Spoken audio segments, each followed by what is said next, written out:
Welcome to this very special series of videos with Feras Khaleil from the King Faisal Hospital in Riyadh. Yes, I visited Feras and I watched this amazing mitral valve attempted replacement, but it was not replaceable, so we repaired it. So we've got three videos. We've got a full one, we've got a narrated one, and this is the fast one. So this is to wet your whistle, and do go to the longer versions if you really like this. So this is the SVC cannulation done jointly by the surgeon and the anaesthetist. This is the central line that goes in, and then this is Feras Khaleil showing us that he marks the chest, and then he's going to go into the fourth space for his utility incision. So this is where he always puts his largest incision. He uses an Alexis port for this, and then he puts his third arm. This is going to be for the left atrial retractor into the fifth space, but that actually goes into the fourth space inside, and then he puts a sixth space right arm in.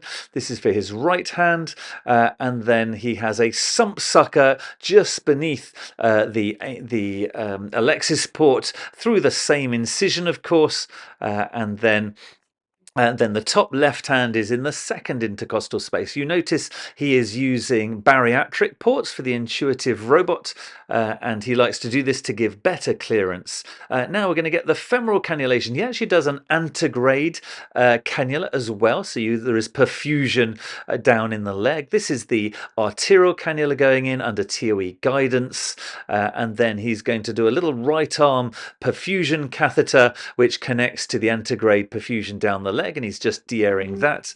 Now he's connecting up the femoral arterial cannula, and now the femoral venous cannulation, again under TOE guidance.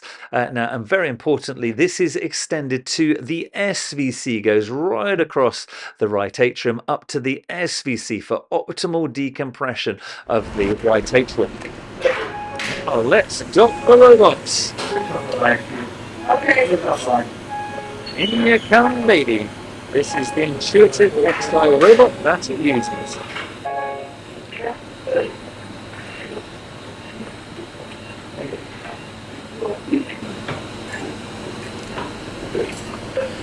It's Feras just guiding it in.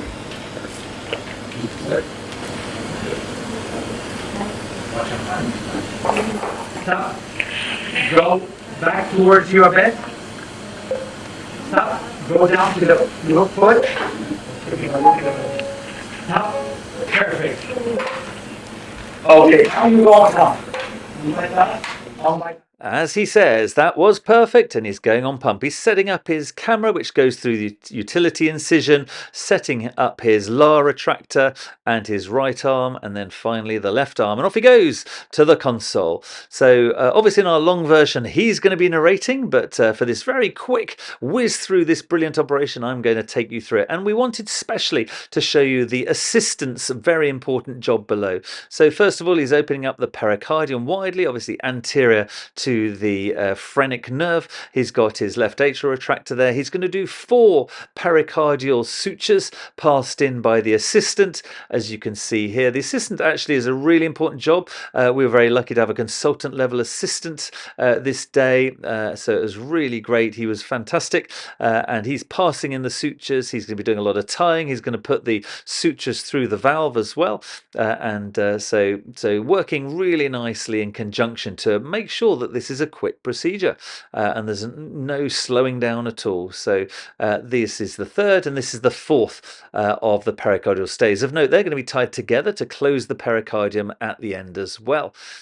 So that's the pericardial stays. Now we're going to do the cardioplegia cannula. So Feras Khaleil does this exactly the same as you do a normal open cardioplegia cannula. So 2 U-shaped sutures, which are plegited, 2 above and 2 below.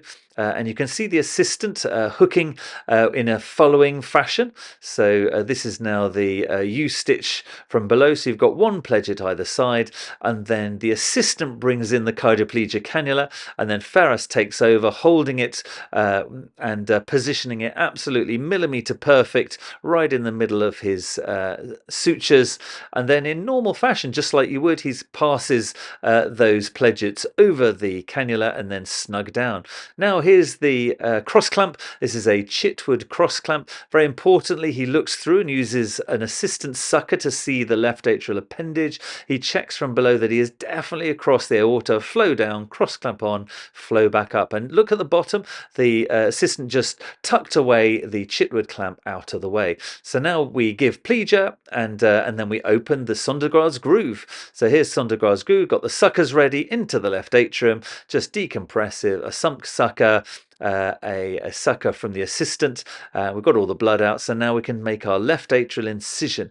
Feras Khaleil really likes to make quite a large incision below and also open up into the pericardium, which helps his maze procedure as well.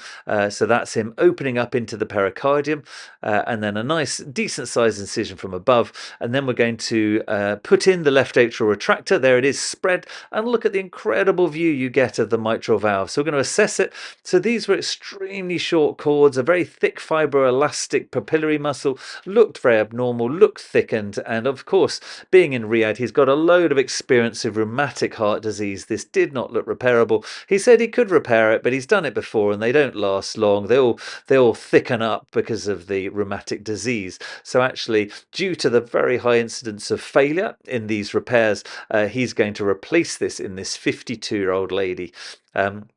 So as you can see, there's absolutely wonderful view. He's taking the anterior leaflet completely, including down to the base of the papillary muscle, taking the head of the primary cords off, but he's going to leave half of the posterior papillary muscle intact in place. So this is us taking away the part of the posterior leaflet, but he's not going to take all of the posterior leaflet away. That's him indicating that. So primary cords are going. Here are primary cords, but secondary cords are being left behind. So they've been left behind, and that's going to help the left ventricle not to dilate. And he's just showing us that. You can see him showing some cords being left behind. Now we are going to see all this. So this is the left atrial appendage being taken. So left atrial appendage being ligated. This is shown in a lot more detail in the two longer versions that we have, but basically a two-layer closure of the left atrial appendage. Do not leave any gaps or any space. It's very easy to accidentally do that, so he's very meticulous about this, and it's checked by TOE afterwards. So basically lots and lots of sutures, two-layer approach, and then tied by the assistant. So that's the assistant, and then just cut away the CV cords away. CV suture, I mean, and then we're going to do a maze. So he likes to do a superior and an inferior freeze. So firstly, the inferior freeze crossing the left atrial appendage, making sure the left atrium is not ruffled at all, nice and straight, and then a 2-minute freeze. So that's under vision. Really nicely done, and then that's rotated for a superior box lesion. These are around all the pulmonary veins to make a beautiful left atrial box lesion, under vision, and that's crossing through the left atrial appendage there. No ruffles to the left atrial appendage, and all the pulmonary veins are now isolated, taking it to the incision on the left atrium, and then an external one all the way to the coronary sinus and to the mitral annulus. And that completes a left atrial maze, which he says has really, really good success in his hands. And this lady had had some evidence of paroxysmal atrial fibrillation. So now we're going to start the sutures for the mitral valve replacement, showing that he holds it about halfway along the needle.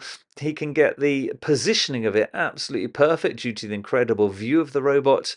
You can get it right on the annulus. Obviously, going too deep in this position, you can hit the non-coronary cusp of the aortic leaflet, and I've seen that myself. He mentioned he's seen that as well. So we're just making sure we're not doing that too deep. And of course, we've got amazing view to make sure we don't hit the leaflet, but also coming up soon now is the circumflex coronary artery, which is now where these sutures are and for the next 2 sutures. So again, we don't want to get that too deep, but of course not too superficial either. We've got pleated sutures, and he just unruffles them very nicely. You can see it's actually a quite quick technique, and he's just rolling in the posterior leaflet there. You can see that's being rolled inwards and being stitched. Really good bites here, being quickly taken away by the assistant. Really fantastic job there. Beautiful.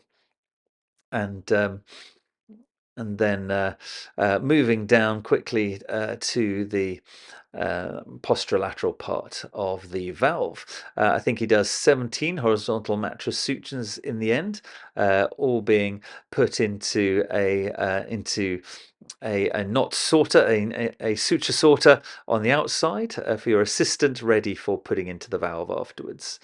As you can see, there's really good vision throughout. Even if you only do open mitrals, this is a great demonstration of exactly where to put your sutures, exactly along the annulus line, making sure every single one has got a good view.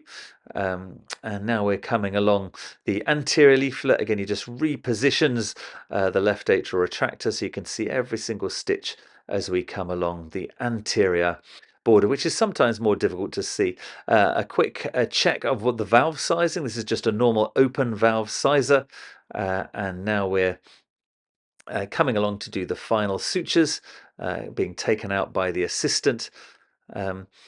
And personally, I can't see how anyone would like to do a mitral in any other way if they'd seen this robotically. It really is absolute poetry. It's beautiful. Of note, this patient was extubated on table straight after this operation and was sitting in a chair 2 hours after surgery. Literally mind-blowing. And fantastic procedure. 2 drains in, one in the pericardium, one in the right hemithorax, by the way.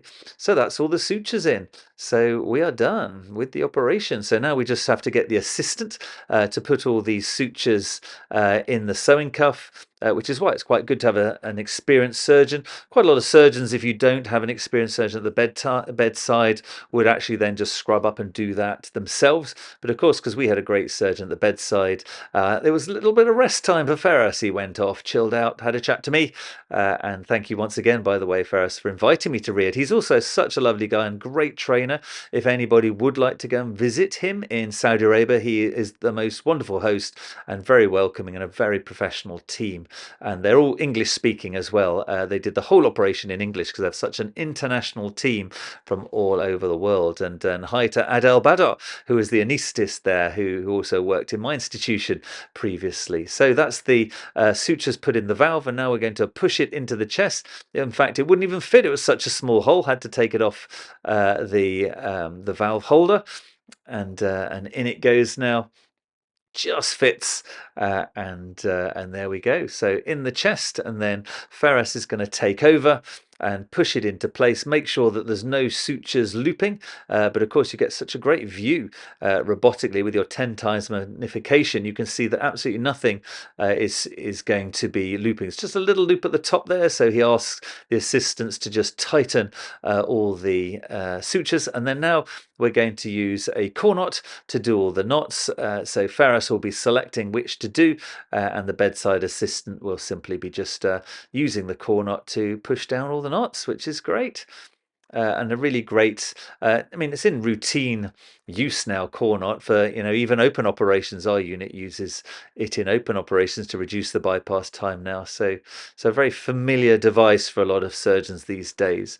I've not shown, obviously, every single core knot firing because it was beautifully done, all 17, and that really is the operation done. So you've got a beautiful mitral valve replacement there. Let's just check that the leaflets open and close really nicely. That's going to be really important.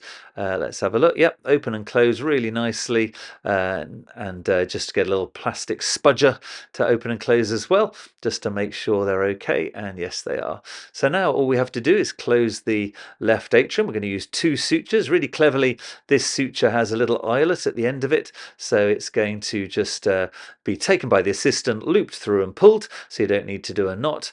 And then Feras is going to do an over and over continuous suture from below, and then he's going to change to a second suture to do from above. Yeah, okay. So just whizzing along there really nicely.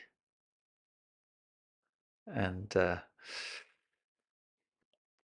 really, we're get towards the operation now. We're going to start giving a hot shot of warm blood for cardioplegia with no potassium in it to start the heart going. And once we've done that, we will be at the end, really. So he starts a few of the sutures from above of the left atrium, and we start to de-air by filling the heart with blood. I was amazed actually by how little air there was in the heart. He doesn't actually even use CO2 in the cavity, and the anaesthetist did confirm that it's actually, you don't get much air bubbles in robotic surgery, which probably due to handling perhaps, or the fact that you can really gently fill the heart with blood nicely afterwards and still have really good vision, which is probably at this point it was filled really gently with blood to get rid of all the air. So just another little note, another benefit. But of course the benefit is much less bleeding, no stenotomy to ooze, all those little oozing edges of periosteum, and really literally all we've got is a left atrium to bleed, which hopefully won't, and of course the cardioplegia cannula, which is nicely closed. So that's the left atrium closed, and we're just going to get the assistant to tie this down.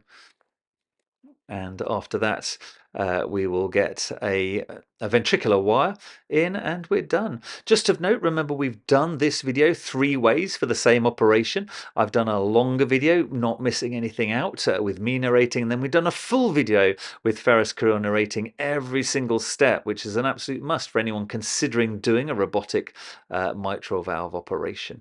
So here's just insertion of the lead. He puts a little bit of Surgicel over it just to reduce any oozing that might occur. And here is that Surgicel. And then that's it. That's the operation. Out comes the left atrial retractor. He goes to the table to take out the cardioplegia cannula and snug that down. So this is him going to the table to do it. And then he'll close the pericardium, decannulate everything, take everything out, and jobs are good. And thank you very much for listening, and do check out the other videos if you love this.